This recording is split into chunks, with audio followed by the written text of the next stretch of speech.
Bible Stories for All. Jesus finds joy in all his work.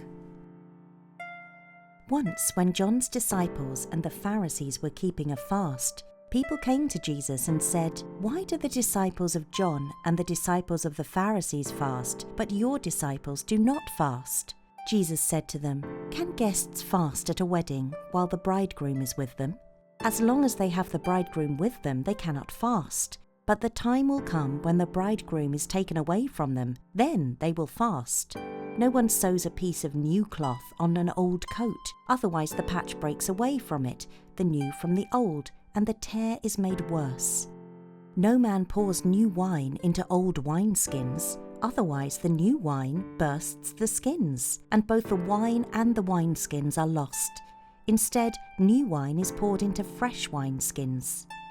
One Sabbath, Jesus was walking through the grain fields, and his disciples, as they made their way through, began to pull off the heads of the grain. The Pharisees said to him, "Sir, why are they doing things that on the Sabbath are unlawful?" He said to them, "Have you never read what David did when he and his followers were in need and hungry?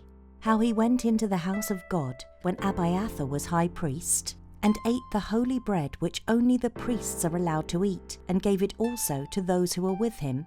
And Jesus said to them, "The Sabbath was made for man, and not man for the Sabbath, so that the Son of Man is master even of the Sabbath."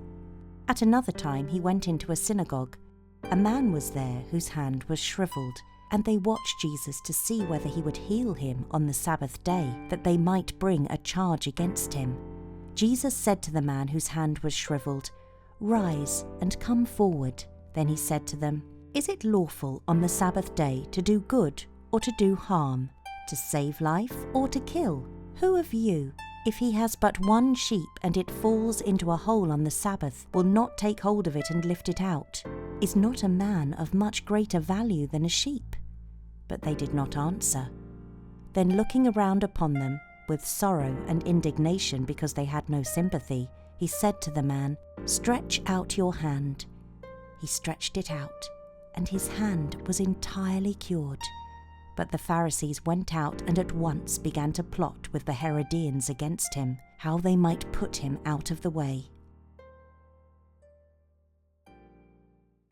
Thank you for listening to Bible Stories for All. Please like and subscribe.